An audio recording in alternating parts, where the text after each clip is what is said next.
Nous vivons entourés de bruit. Bruit d'opinion, d'urgence, de comparaison, d'émotions qui s'affrontent sans direction. Et dans ce bruit constant, nous appelons force ce qui est en réalité agitation. Nous appelons puissance ce qui n'est que réaction. Mais il existe un type de pouvoir qui n'a pas besoin d'être imposé. Un type de force qui n'a pas besoin d'être perçu. C'est la puissance silencieuse d'un esprit qui a compris le monde et qui ne lutte donc plus contre lui. C'est le pouvoir de ceux qui pensent comme Spinoza. Le secret de cet esprit libre n'est pas d'avoir des réponses à tout, mais de ne pas se perdre dans les mauvaises questions. Alors que l'homme ordinaire tente de contrôler ce qui lui échappe, le spinoziste observe. Il comprend que le chaos apparent de la vie n'est que la surface d'un ordre plus profond, l'ordre de la nécessité, qui fait bouger toute chose. Et celui qui comprend ce besoin cesse de se laisser entraîner par lui. La compréhension se transforme en sérénité, et la sérénité en pouvoir. Mais que signifie penser comme Spinoza? Il ne s'agit pas d'adopter une philosophie, mais de changer votre façon d'être dans le monde. Il s'agit de regarder la réalité sans le prisme de la peur, sans le filtre du désir, sans le brouillard de l'espoir ou de la culpabilité. C'est accepter que tout ce qui existe, chaque joie, chaque perte, chaque instant, fait partie d'un tout qui ne connaît pas d'erreur. Cette acceptation n'est pas une résignation, c'est une clarté. Et la clarté est le début de la liberté. L'esprit libre de Spinoza ne se défend pas de la réalité, elle le comprend. Et cette compréhension est si profonde qu'elle dissout le besoin de résistance. Ce qui était autrefois une menace devient une expression. Ce qui semblait auparavant être une injustice se révèle comme faisant partie de la perfection de l'ensemble. Le pouvoir caché naît précisément ici, au moment où l'esprit cesse de lutter contre le flux de la vie et commence à agir en harmonie avec lui. La plupart des gens croient que le pouvoir est une domination. Domination sur le temps, sur le corps, sur les autres, sur le destin. Mais ce genre de pouvoir est toujours fragile, car il dépend de ce qu'il tente de contrôler. Le véritable pouvoir est intérieur, c'est la maîtrise de soi-même. Et celui qui pense comme Spinoza comprend que se dominer, ce n'est pas réprimer, mais comprendre. La maîtrise de soi n'est pas la force brute, c'est la lucidité. Un esprit libre ne devient pas froid, mais clair. Elle ressent tout, mais se noie dans le néant. Spinoza disait que la liberté naît de la connaissance des causes. Et c'est là, le cœur du pouvoir spinoziste. Comprendre ce qui fait bouger les choses. Ceux qui comprennent les causes ne sont pas surpris par les effets. Celui qui connaît les lois de la réalité agit en harmonie avec elles. Alors que les ignorants tentent d'imposer leur volonté à l'univers, les sages font bouger l'univers grâce à leur compréhension. C'est comme le marin qui apprend à lire le vent. Il ne le crée pas, mais l'utilise à son avantage. Cette sérénité, qui ressemble à l'immobilité, est une force active. Elle ne se montre pas. Elle n'a pas besoin de prouver quoi que ce soit. Le pouvoir de l'esprit libre est invisible parce qu'il est naturel. Elle n'a pas besoin de conquérir, elle a juste besoin d'exister lucidement. Et plus la perception de l'ordre de la réalité est claire, plus le silence intérieur est profond. Non pas le silence de l'apathie, mais celui de la présence. Le silence de ceux qui n'ont plus besoin de rivaliser avec le monde. Penser comme Spinoza, c'est comprendre que rien de ce qui arrive n'est contre vous. Tout est une expression du même être dont vous faites partie.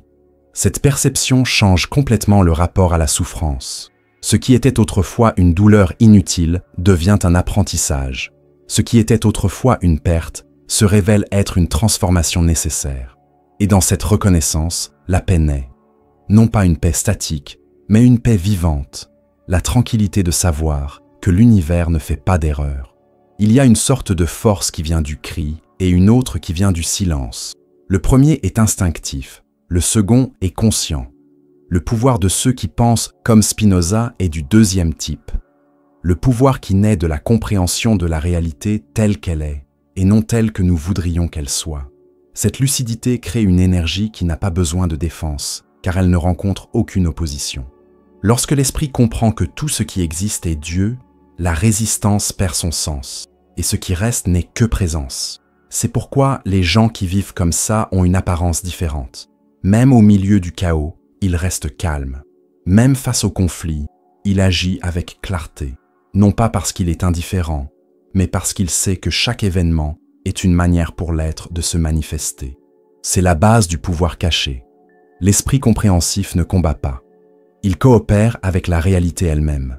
Le secret silencieux d'un esprit libre est à la fois simple et radical. Elle n'essaie pas de changer le monde. Elle change sa façon de le voir. Et en changeant votre perspective, vous changez votre expérience même de l'existence. Parce que le monde extérieur ne peut pas emprisonner une conscience qui a trouvé la liberté en elle-même. C'est là le début du pouvoir de ceux qui pensent comme Spinoza. Le pouvoir de rester inébranlable, de comprendre avant de réagir, de transformer la confusion en clarté et la résistance en action lucide. Mais ce n'est que le début.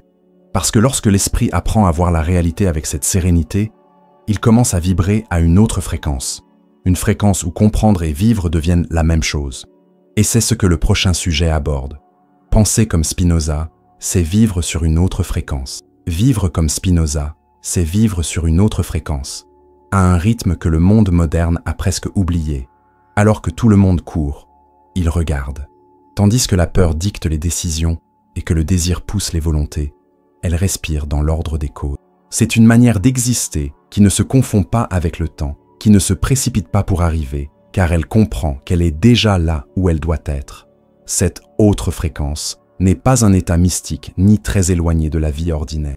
C'est le contraire. C'est une forme de lucidité si intime avec la réalité que tout devient plus clair, plus calme, plus entier. Penser comme Spinoza, c'est ressentir le même monde, mais sans le poids de la résistance. Il s'agit de marcher dans le même scénario. Chaos, événements imprévus, émotions humaines, mais avec un regard qui transcende l'apparence et atteint le sens. Alors que l'homme ordinaire oscille entre euphorie et frustration, ceux qui pensent comme Spinoza trouvent la stabilité. Non pas parce qu'il élimine les émotions, mais parce qu'il comprend ce qu'elles sont. Des mouvements de vie, des expressions de la même énergie qui forment tout. Rien n'est un ennemi, rien n'est un déchet. Tout a une cause, et chaque cause appartient à l'ordre divin. Cette compréhension change complètement la vibration de la conscience. L'esprit qui était auparavant agité par le conflit commence à pulser en harmonie avec la réalité. C'est comme si la musique de la vie, auparavant dissonante, commençait à résonner en harmonie. Spinoza disait que l'esprit humain fait partie de l'intellect infini de Dieu. Cette phrase simple et grandiose contient le secret de cette nouvelle fréquence. Lorsque l'esprit réalise qu'il est une expression de la substance divine elle-même, l'illusion de la séparation se dissout. Et avec cela, le désespoir d'essayer de tout contrôler disparaît. Ce qui était autrefois de l'anxiété se transforme en confiance. Ce qui était autrefois de la peur devient clarté. La conscience devient transparente. Et dans cette transparence, l'être coule. Vivre sur une autre fréquence, c'est vivre sans le bruit du « pourquoi moi ? Pourquoi cela ? Pourquoi maintenant ?» Il s'agit de remplacer la demande de sens par la perception que tout est déjà ressenti. Spinoza ne nous apprend pas à accepter le destin, mais à comprendre que le destin n'est que le nom que nous donnons à la nécessité.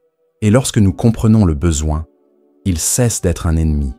L'univers n'est plus quelque chose à conquérir, mais quelque chose à vivre. Cette harmonie entre la pensée et l'événement est ce qui définit la liberté de l'esprit spinoziste. Cette nouvelle fréquence a un effet subtil, mais transformateur. Ça change la façon d'agir. Ceux qui pensent comme Spinoza agissent sans hâte, mais aussi sans inertie. Il agit au bon moment, avec l'intensité nécessaire, car son action naît de la compréhension et non de l'impulsivité. Et ce qui naît de la compréhension est toujours équilibré, car il reflète le rythme de la nature elle-même. L'esprit qui comprend le flux de la réalité agit comme le vent qui déplace les nuages, sans hâte, mais inévitablement. C'est ici que nous commençons à comprendre le pouvoir caché de ceux qui vivent comme cela. Alors que d'autres dépensent de l'énergie à réagir, il économise de l'énergie en comprenant. Alors que d'autres tentent de contrôler l'incontrôlable, il se déplace avec l'inévitable. Et dans cette légèreté, il y a une force tranquille. L'esprit calme a du pouvoir parce qu'il voit. Et ceux qui voient clairement n'ont pas besoin de se battre pour gagner.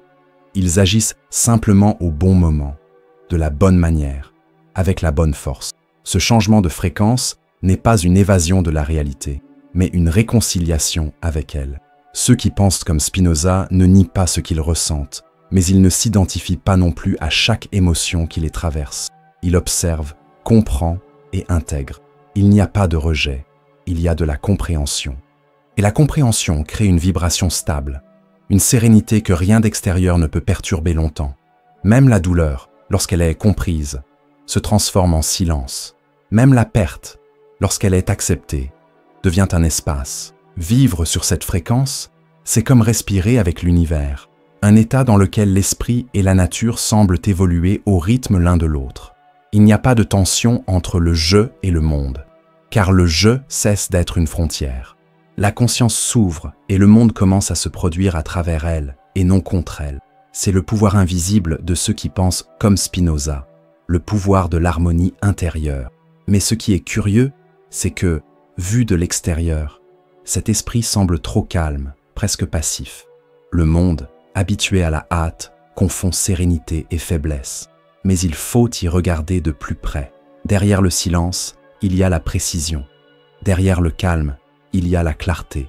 Derrière la non-réaction, il y a le pouvoir. Le pouvoir d'agir sans se laisser entraîner. Le pouvoir de comprendre avant de répondre.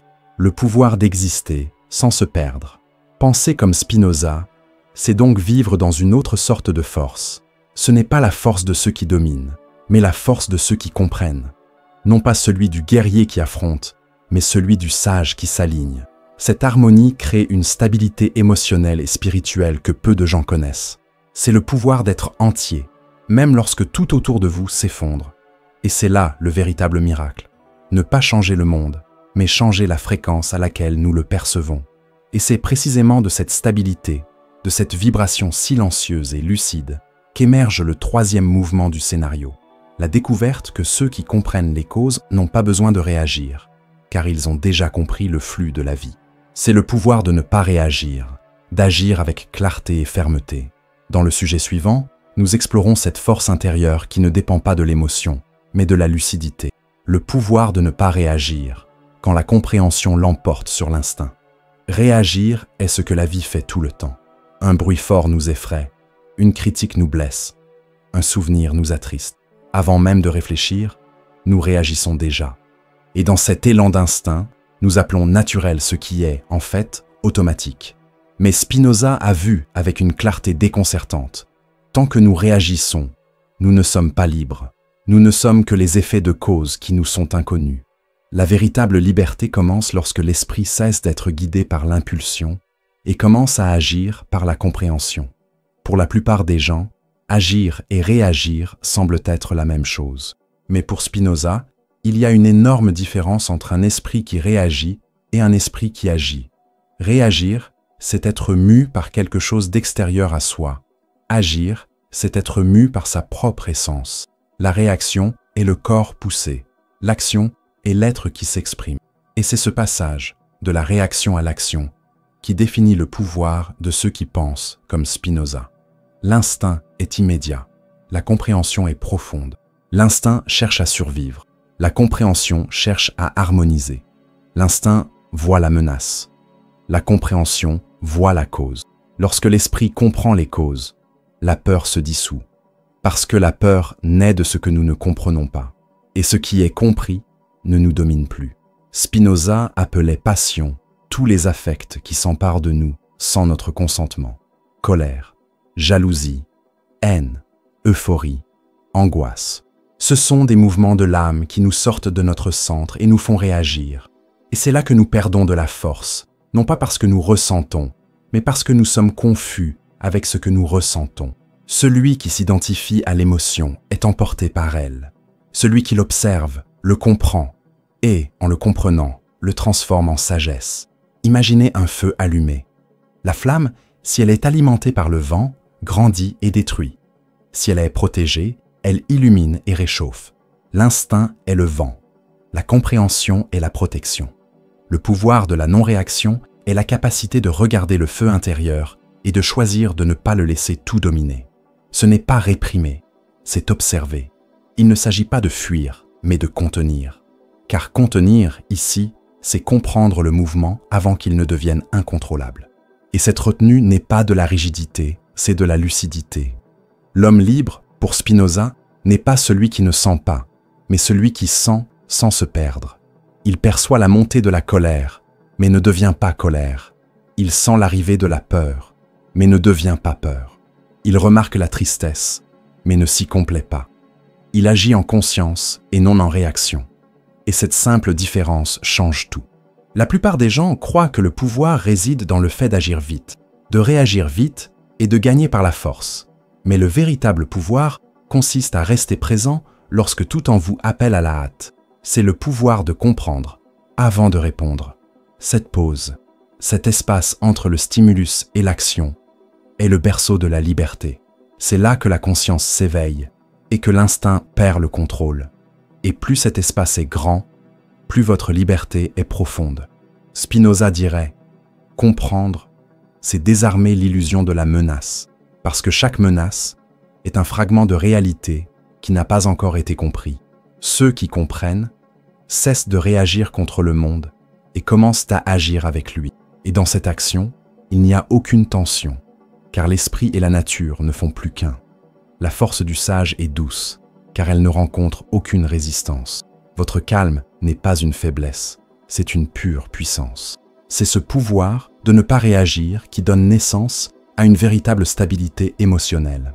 L'esprit qui comprend les causes ne se laisse plus emporter par le hasard. On peut le toucher, mais on ne peut pas le renverser. Vous pouvez ressentir de la douleur, mais vous n'en devenez pas une victime. Cette force intérieure crée une présence qui transforme tout ce qui l'entoure. Car tandis que tout le monde se perd dans ses émotions, l'homme libre reste entier. Et celui qui reste entier, même lorsque tout fluctue, est naturellement une source d'équilibre pour les autres. Mais le pouvoir de ne pas réagir n'est pas l'indifférence, c'est la conscience en action. Le sage de Spinoza agit, parle, intervient, mais avec précision. Il ne gaspille pas d'énergie sur ce qu'il ne peut pas changer, ni ne s'épuise à essayer de prouver ce qui est évident. Sa force est sélective, elle n'agit que là où il y a compréhension. Et donc, tout ce qu'il fait a un poids, un sens, une direction. L'action lucide est silencieuse, mais elle transforme plus profondément que 1000 réactions passionnées. Lorsqu'un esprit cesse de réagir, le monde qui l'entoure change de rythme. Le chaos semble ralentir, le temps semble s'ouvrir, la perception s'élargit. C'est le moment où le bruit extérieur n'atteint plus le centre intérieur. L'être humain découvre alors une forme de pouvoir qui ne dépend ni de la force, ni d'une voix forte. Cela dépend juste de la clarté. Et cette clarté est le début de toute création. Spinoza a vu dans cet état la naissance de la vraie joie, la joie d'agir par essence et non par impulsion. Car agir selon la raison, c'est agir en harmonie avec Dieu. Et c'est cette harmonie qui donne à l'homme le sentiment de plénitude, d'unité, de but. Ceux qui ne réagissent pas créent. Ceux qui comprennent libèrent. Ceux qui agissent consciemment deviennent une expression de l'infini lui-même. C'est ici que le pouvoir de ceux qui pensent comme Spinoza commence à briller, dans la sérénité qui crée un espace pour la création, dans la compréhension qui transforme la douleur en sens, dans le calme qui ne paralyse pas, mais dirige. Et c'est de ce point d'équilibre, de ce silence puissant, que naît l'énergie qui fait bouger l'univers, la joie active. C'est de cette énergie créatrice, de cette force lumineuse qui se manifeste comme une expansion de l'être, que se penche le prochain sujet. La joie comme énergie créatrice. La joie, pour Spinoza, n'est pas un luxe de l'âme. C'est le signe qu'elle est vivante à son potentiel maximum. Ce n'est pas un plaisir superficiel qui va et vient. C'est le pouls de l'être lorsqu'il se reconnaît en harmonie avec l'ensemble. C'est la lueur intérieure de quelqu'un qui comprend que tout ce qui existe est nécessaire et, par conséquent, parfait. La joie est le mouvement de la vie lorsqu'elle cesse de se résister. Et c'est à cet instant, lorsque la résistance cesse, que la puissance créatrice s'éveille. Spinoza a défini la joie comme le passage de l'homme d'une moindre perfection à une plus grande perfection, c'est-à-dire l'augmentation du pouvoir d'exister. Chaque fois que nous comprenons quelque chose, nous élargissons notre capacité d'être. Chaque fois que nous agissons selon la compréhension, la vie s'étend en nous. Cette expansion est ressentie comme de la joie. La joie est donc la preuve vivante de la liberté intérieure. Plus l'esprit est libre, plus il ressent le goût d'exister pleinement. La joie active, contrairement à la joie passive qui dépend de causes externes, naît de la compréhension. Ce n'est pas dû à un événement, mais à la clarté avec laquelle nous voyons les événements. c'est le contentement serein de ceux qui comprennent la nécessité des choses et, par conséquent, ne luttent pas contre elles. Ce genre de joie est durable car elle n'est liée ni au temps ni aux circonstances. Elle naît de l'essence, et l'essence est éternelle. Mais il y a quelque chose de plus. La joie n'est pas seulement un sentiment, c'est une véritable force créatrice. Lorsque l'esprit se réjouit de comprendre, son pouvoir d'agir augmente. Et ce pouvoir n'est pas théorique. Il se manifeste par des actions plus sages, des décisions plus justes, des paroles plus lumineuses. La joie est le carburant de l'action lucide. Cela permet aux pensées de circuler plus clairement et au corps de réagir plus légèrement. C'est le contraire de la tristesse, qui nous paralyse, nous contracte et nous rend réactifs. La tristesse diminue l'être, la joie l'agrandit. Quiconque pense comme Spinoza sait que protéger la joie, c'est protéger sa propre force vitale. Mais cette protection n'est pas faite de fuite, mais de compréhension. Il ne s'agit pas d'éviter la souffrance, mais de la comprendre jusqu'à la transformer en sagesse. Car, pour Spinoza, comprendre quelque chose de douloureux, c'est toujours s'en libérer. La douleur comprise cesse d'être une douleur, elle devient clarté. Et de cette clarté naît une joie encore plus profonde, la joie de comprendre la réalité. La joie, dans ce sens, est créative, car elle crée de l'ordre là où il y avait auparavant du chaos. Il réorganise l'esprit, rétablit l'équilibre des émotions et redonne à la vie son rythme naturel. Lorsque nous comprenons les causes et acceptons la nécessité des choses, quelque chose en nous s'aligne, et cette harmonie intérieure crée le mouvement. Les pensées coulent, les actions deviennent précises, le corps se sent léger. Les êtres humains commencent à créer, non pas comme quelqu'un qui impose, mais comme quelqu'un qui collabore avec le flux de l'univers. La joie active est aussi le contraire de l'espoir, parce qu'elle ne dépend pas du futur, elle vit dans le présent. Un esprit joyeux n'attend pas d'être heureux, il comprend qu'il l'est déjà. L'espoir est une évasion vers demain. La joie est un repos lucide dans le présent. Ceux qui vivent sur cette fréquence ne sont pas naïfs, mais éveillés. Voyez la douleur, mais voyez aussi le sens. Ils voient le mouvement, mais ils voient la perfection cachée qui se cache en lui.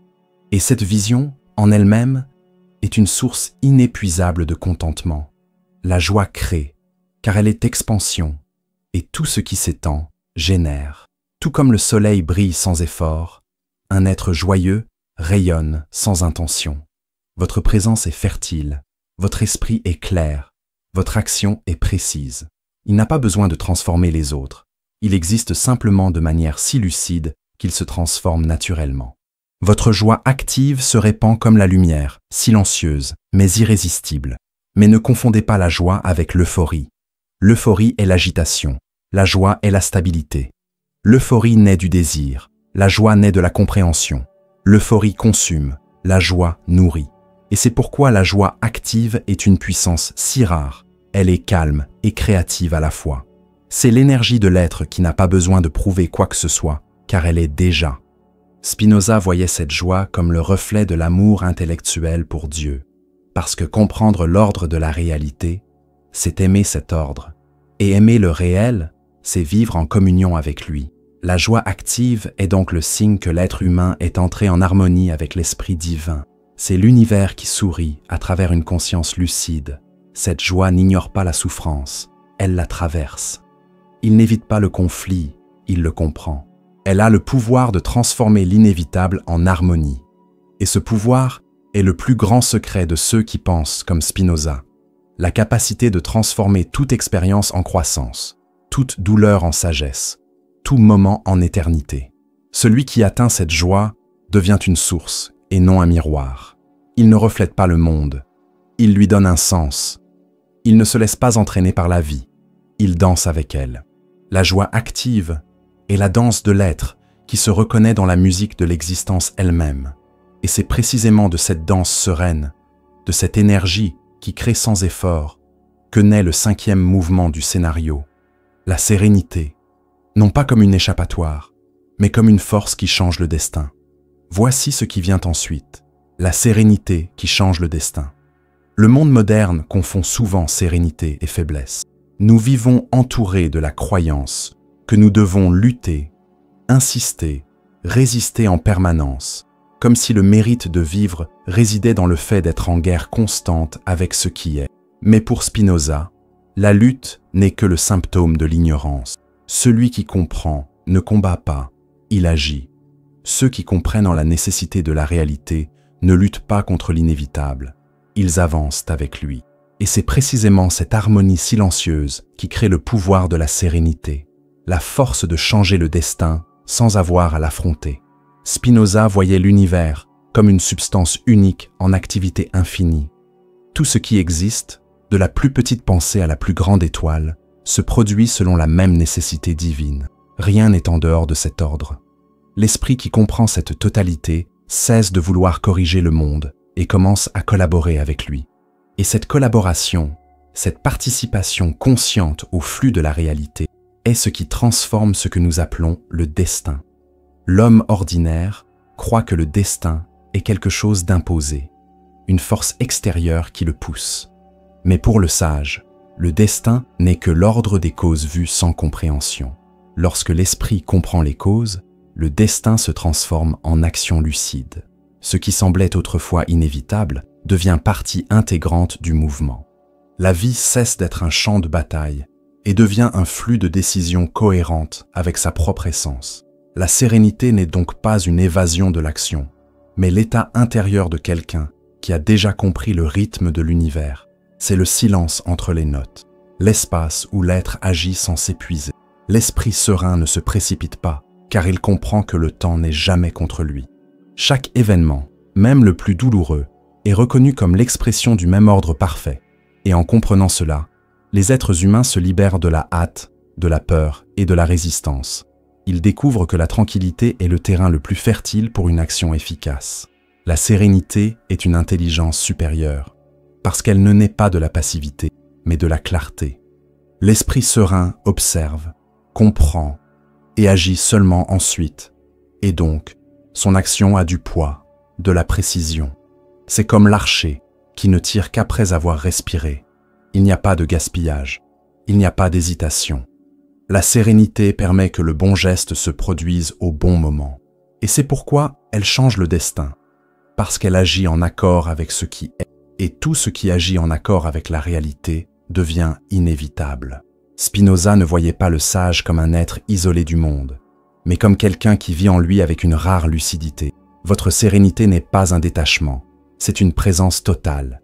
Il ressent ce que tout le monde ressent, la douleur, la perte, la joie, l'amour. Mais il ressent tout cela clairement. Rien ne le domine, car rien ne le trouble. Votre paix n'est pas l'absence d'émotion, c'est la maîtrise de la vision. Et cette maîtrise n'est pas de l'arrogance, c'est une compréhension de l'ordre qui régit l'ensemble. La vraie sérénité est une force active, car elle contient du pouvoir. La puissance qui naît de l'économie de l'énergie intérieure. L'esprit serein ne gaspille rien, ni mots, ni pensée, ni émotion. Tout en lui bouge de manière nécessaire, comme la nature qui suit ses lois sans effort. Cette efficacité intérieure crée des résultats visibles. L'homme serein parle moins et convainc davantage, agit peu et réalise beaucoup, car son action n'est pas dispersée. Elle est directe, cohérente et complète. Mais l'aspect le plus profond de cette sérénité est peut-être sa capacité à transformer l'imprévisible en chemin. Celui qui lutte contre ce qui arrive vit en friction avec le monde. Celui qui comprend ce qui se passe transforme même un obstacle en allié. La sérénité change le destin parce qu'elle change notre apparence. Et notre apparence est à l'origine de tout. Lorsque notre regard s'aligne sur nos besoins, la vie s'écoule plus harmonieusement. Et cette harmonie n'est pas un hasard, c'est une conséquence. Spinoza nous enseigne que l'esprit serein ne craint pas le changement, car il sait que tout ce qui change continue d'être la même substance en mouvement. Rien ne se perd, tout se transforme. C'est pourquoi l'homme sage est flexible comme l'eau. Il s'adapte sans se rompre, il bouge sans se troubler, il se rend sans se perdre. Sa sérénité est en fait une forme de puissance liquide. Elle façonne ce qu'elle touche, mais ne cesse jamais d'être ce qu'elle est. Et cette flexibilité intérieure est à l'opposé de la rigidité qui gouverne les esprits dominés par les passions. La rigidité est la peur, la sérénité est la confiance. La rigidité tente d'imposer sa propre forme. La sérénité s'adapte à la forme de la réalité. Et c'est dans cette adaptation qu'elle gagne. Parce que ce qui ne résiste pas, coule. Et ce qui coule, arrive. La sérénité change le destin, car elle change notre façon d'agir. L'homme qui comprend la nécessité ne gaspille pas son énergie à essayer de faire l'impossible. Il concentre tout sur ce qui peut être fait. Et cette concentration est le pouvoir. La sérénité est la concentration dans sa forme la plus pure. Elle ne se disperse pas, n'hésite pas, ne désespère pas. Elle voit simplement, et en voyant, elle fait ce qui doit être fait. Lorsque l'esprit atteint ce niveau de compréhension, le destin cesse d'être une force extérieure et devient une expression intérieure. La personne sereine ne se demande plus « Que va-t-il m'arriver ?» mais « Comment ce qui m'arrive fait-il partie de moi ?» Cette inversion est le point où la liberté devient totale. La vie n'est plus un terrain d'essai, mais une extension de la conscience elle-même. Et c'est dans cet état d'harmonie avec le flux des causes que les êtres humains commencent à voir le monde comme Dieu le verrait. Non pas en fragments, mais dans son intégralité. C'est ce que le prochain sujet aborde en profondeur. Le pouvoir de l'œil qui voit tout comme Dieu le verrait. Il existe une sorte de vision qui ne juge pas, mais qui comprend seulement. Un regard qui ne sépare pas, n'accuse pas, n'exige pas. Il voit simplement. C'est le point de vue de quelqu'un qui pense comme Spinoza. Un regard qui perce la surface des événements et reconnaît, derrière chaque forme, le même tissu invisible, la substance unique dont tout est fait. Voir le monde de cette manière, c'est le voir comme Dieu le verrait. Non pas avec émotion, mais avec compréhension. Non pas avec des préférences, mais avec clarté. Et c'est dans cette clarté que réside le pouvoir le plus silencieux et le plus transformateur qui existe. Spinoza disait que Dieu est cause de lui-même, ce qui signifie que tout ce qui existe découle de sa propre nature. Rien ne lui est extérieur, rien ne lui est étranger. Tout ce qui arrive, la naissance, la douleur, la joie, la mort, est une expression de son infinité. Voir le monde à travers les yeux de Dieu, c'est reconnaître cette unité. On constate qu'il n'y a pas d'erreur dans la réalité, seulement des interprétations partielles. L'esprit humain, prisonnier de l'ego, voit le monde en fragments. Ceci est bien, cela est mal, ceci est juste, cela est injuste. Mais lorsqu'elle s'élève vers la perspective divine, ces catégories se dissolvent. Ce qui reste, c'est la compréhension pure que tout ce qui est nécessaire et donc parfait dans son existence. Ce regard éternel n'est pas froideur, c'est amour. Parce que comprendre l'ensemble, c'est l'aimer. L'amour intellectuel de Spinoza naît précisément de cette vision sans résistance. Aimer, ici, c'est comprendre. Et comprendre, c'est participer à l'esprit divin. L'esprit qui comprend cesse d'être spectateur du monde et devient le monde lui-même en se reconnaissant. Elle ne pense pas à Dieu, elle pense en Dieu, car penser est en soi une manière pour la substance divine de s'exprimer. Mais pour parvenir à cette perspective, nous devons abandonner l'habitude humaine de juger. Le jugement est l'ombre de l'ego. Elle divise ce qui est un, sépare ce qui est continu, crée des ennemis là où il n'y a que des différences de perspective. Spinoza nous enseigne que si nous jugeons, nous ne comprenons pas. Car le jugement se ferme et l'intelligence s'ouvre.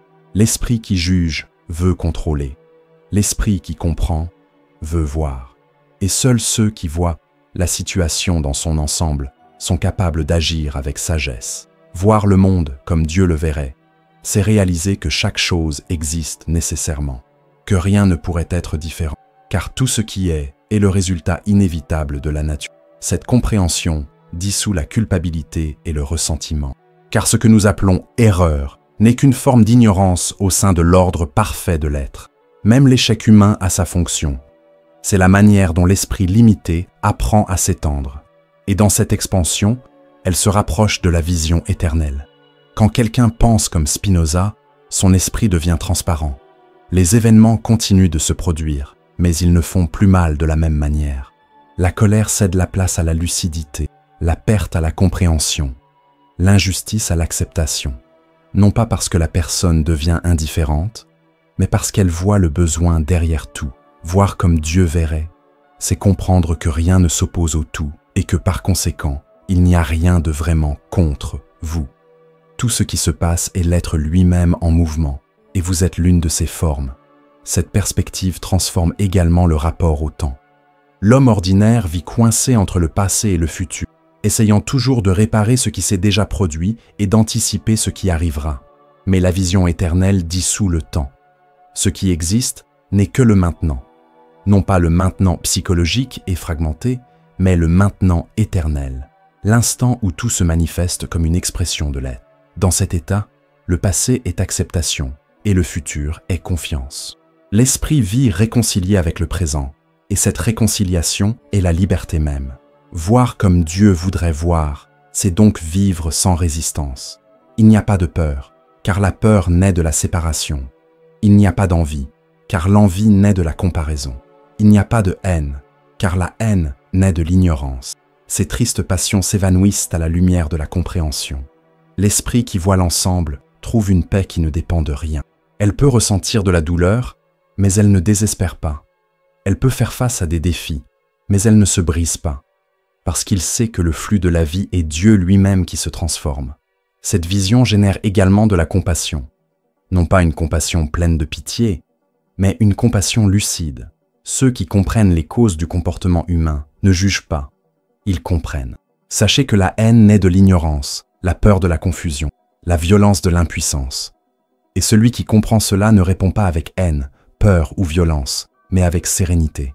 L'esprit qui voit le monde comme Dieu le verrait est incapable de réagir aveuglément, car il voit dans chaque geste, même le plus insensé, la même étincelle de substance infinie.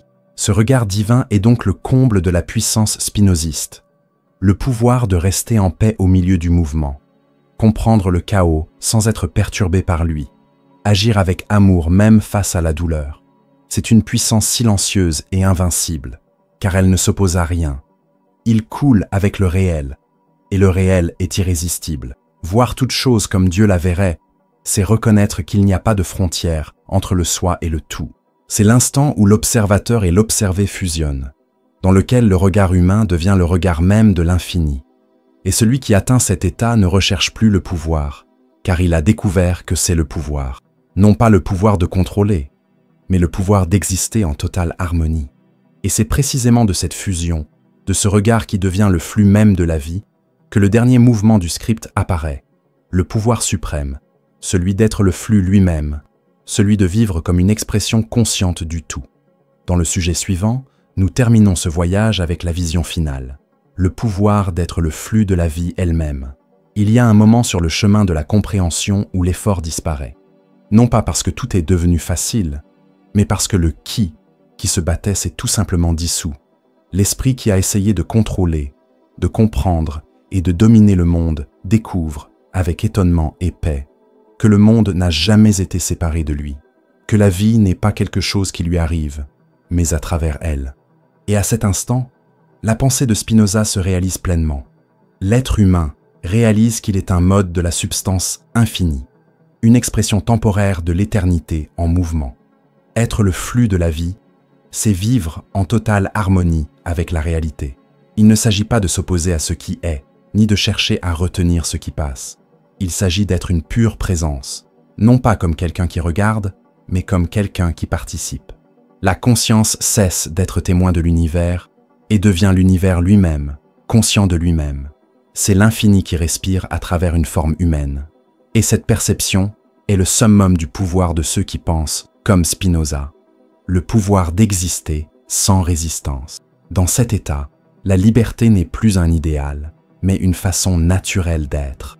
Ce que nous appelons « je » se révèle être juste une vague dans l'océan de la substance. Et, tout comme la vague n'a pas à se soucier d'être la mer, l'être humain n'a pas à se soucier d'être la vie. Il est la vie, inévitablement, parfaitement.